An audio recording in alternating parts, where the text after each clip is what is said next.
Asymmetrical Haircuts Justice Update with Janet Anderson and Stephanie van den Berg. Hi, Steph. Hi, Janet. So today, right now, all the states who've signed up to the International Criminal Court, and even some who haven't, are meeting at the United Nations headquarters in New York for the annual shindig known as the Assembly of States Parties. We usually do try to attend, but our Asymmetrical Haircuts budget doesn't quite stretch that far. So we're just commenting as it all kicks off from the sidelines, and we'll watch from The Hague and from me and Vilnius from Janet to see the results. Yeah, so for today, we'll just cover the hottest topic for us both, the Israel-Palestine conflict and the ICC investigations. And with the help of Janet, who looked at all of this before, we'll have a good look at the budget numbers. Exciting. Yeah, absolutely. And of course, we'll do a bit of speculation about the judges' elections by remembering some of what it was like 9 years ago. And the big news for us was Thursday last week that Karim Khan, the prosecutor of the ICC, was in Israel and then in the Palestine occupied territory. It caused a bit of annoyance with some of us in the media because we'd really like to know about this stuff in advance so we could have, camera crews and other journalists in the right places where he is. Yeah, but beyond the logistics, which are in fact really important, because exactly who he met, when he met them, where he went to, and exactly where he had a photograph taken were like microscopically examined. And it looks like from the outset that Karim Khan was very deliberately leading with a visit to Israel itself. As he said, he was there at the request of the families of the hostages. So just a quick reminder, the world's attention has been focused on specifically the Gaza Strip.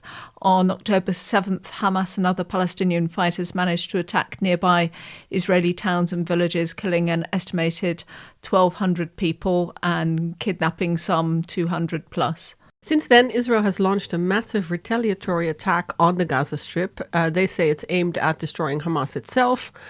There are more than 15,000 people estimated to have died. Those are figures from the Palestinian Gaza Health Ministry, but the UN deems them reliable, as we like to say at Reuters. Many of the people who died are children, and the vast majority are civilians.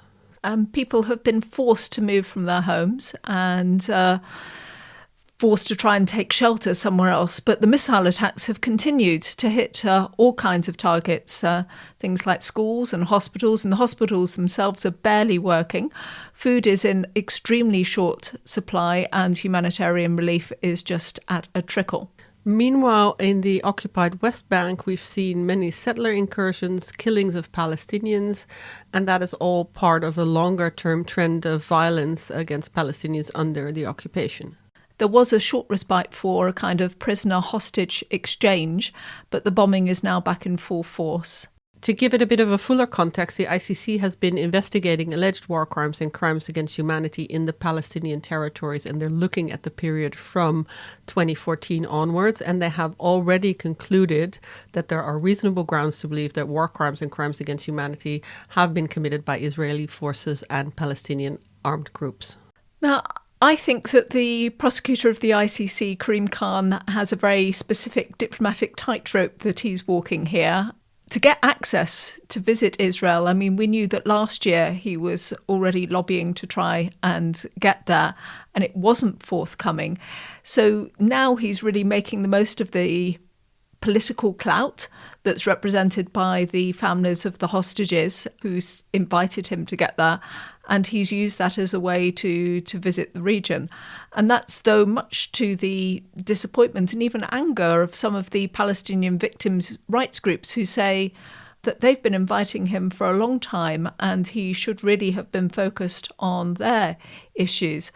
I think he's kind of making use of that very narrow opportunity he's been given by the Israeli victims to kind of plant a flag in the sand and to say that the ICC is relevant, which is always a theme, I think, with Karim Khan, saying, look at me, the ICC is a thing, and really warn also the Israeli government. So he's been saying this in various statements. He also recorded something that he put up on Twitter while he was just finishing in Ramallah, And just to warn you, he was in a very windy environment at the end of his trip, and he provided a little summary of his meeting victims on both sides. I've had the opportunity to engage with victims and heard their accounts, their suffering, both from Gaza and from the West Bank. Pain is real, the loss is acute, and I really feel it's a privilege to have had this opportunity to speak with them. So here again, he really emphasizes that he met with both sides and he's trying to build up relationships and trust with both sides. Yesterday I met Israeli survivors, Israeli family members that have endured so much loss, the horrors of hostage taking and the insecurity of the unknown about where they are and what has happened. And today I've also spoken to individuals that have lost their families, loved ones, children, wives, parents in the rubble of Gaza. And he went back to a theme that I've heard him cover before, and he's gone back to stress it again and again about the basics of the laws of war, international humanitarian law. We've covered it also, and really the need to protect various groups of people, and particularly hospitals and schools. Schools, hospitals, churches and mosques. Dwelling houses are protected and must not be bombed. I made it clear what the law is in terms of the principles of distinction, precaution and proportionality. And leaving aside all of those issues, I made it also abundantly clear that the law can't be interpreted in a way that it denudes it from meaning, that hollows it out, that fails to achieve what the Geneva Conventions were meant to do, which is to protect the most vulnerable of society, babies and children, the old and the infirm, civilian men and women. And here he's clearly addressing Israeli military lawyers and their political masters who have their own interpretations of international humanitarian law, you might say. They come up with what they say are military targets, but there are many observers that disagree that these could be classified as military targets or that they are, in fact, military targets. Khan also addressed the blockade and the need for delivery of aid materials, including fuel. I emphasized again that humanitarian assistance must be allowed in at pace, at scale, in Gaza. It is not acceptable. There's no justification for doctors to perform operations without light, for children to be operated upon without anesthetics. Imagine the pain of operations on children, on anybody, or not any of us, without anesthetics. And he came up with what I think is the key quote that I've seen him say again in different contexts. He's giving an absolute warning particularly to the Israeli side, but he sort of phrases it as being to everybody, that he will be prepared to do something as the ICC prosecutor if they don't comply with the law as he sees it. But I was crystal clear that this is the time to comply with the law. It's already late. But if Israel doesn't comply now, they shouldn't complain later. What was interesting for me in that quote was that he said something similar in a statement he put out. And there he said, both sides should hold up international humanitarian law or don't come complain later. But then when he put out this video statement, he said Israel. And so I thought that was I don't know how much you can take from that, but it was a change of tone. So, for instance, for me, for the Reuters story, I switched out the quotes because he's very much clearly addressing Israel and making it clear he's watching Israeli legal process.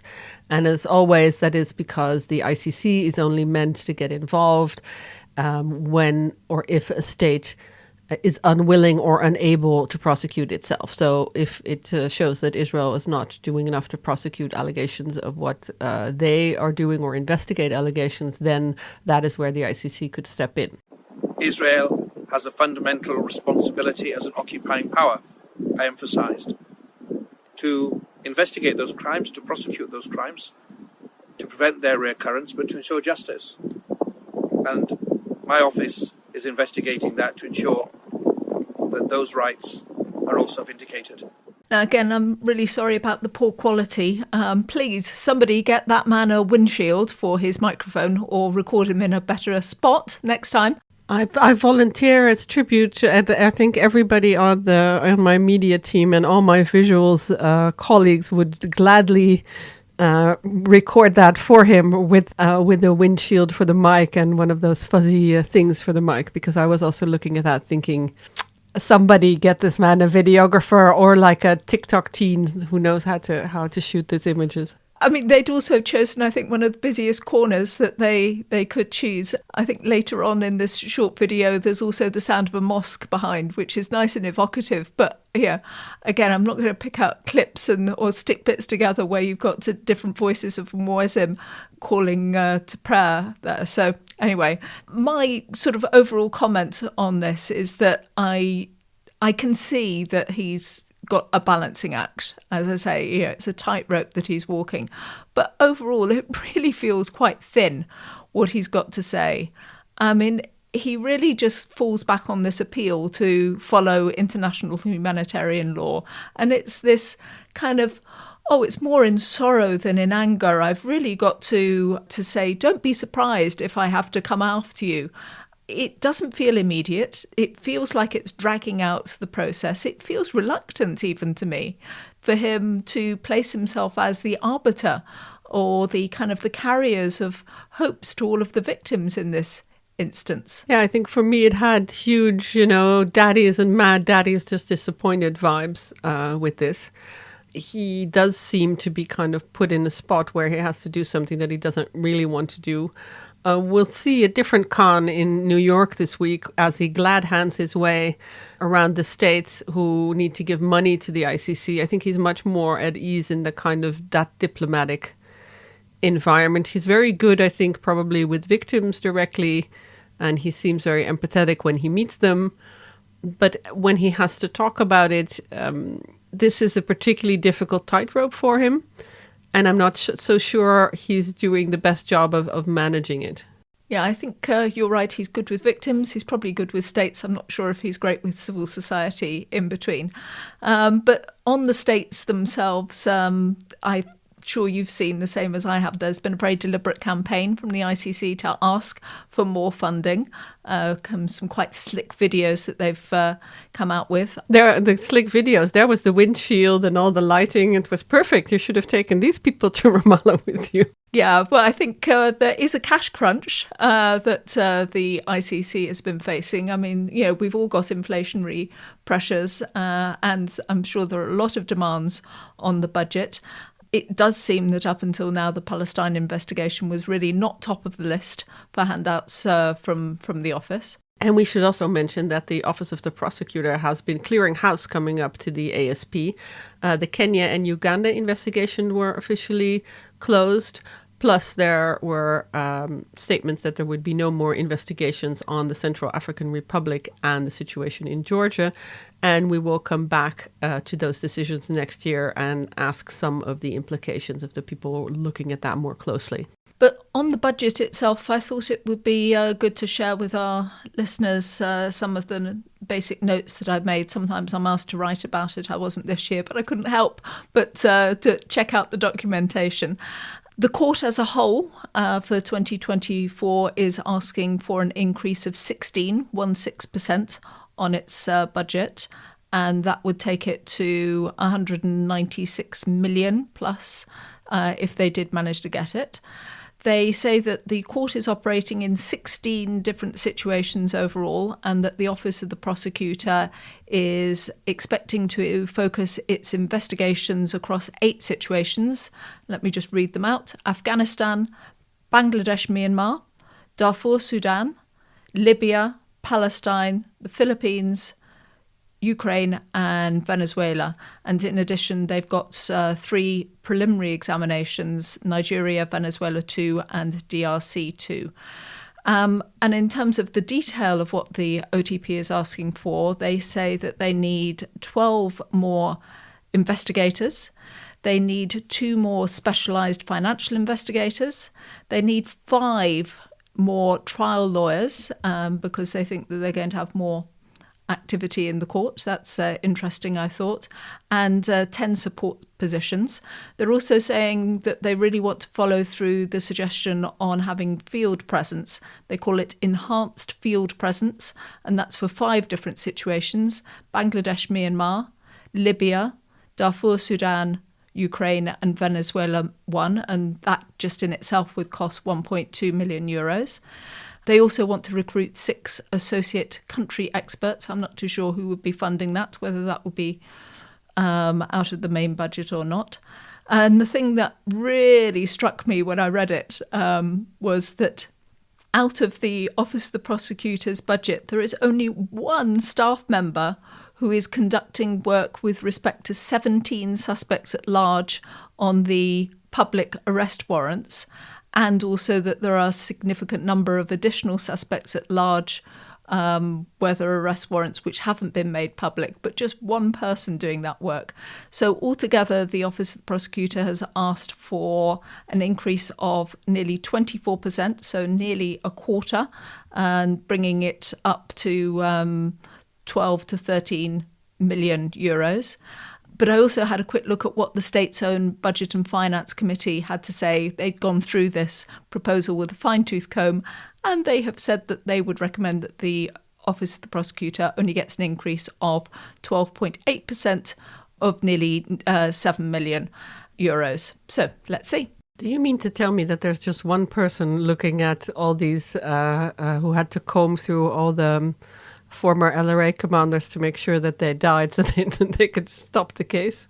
I suspect there must be some other individuals on the main teams who are also involved in all of this, but I mean, I found that incredibly striking, particularly if you remember the podcast that we did looking at track and trace for the Rwanda residual mechanism, the MICT, and how they had to reorganise in order to try and find some of the suspects.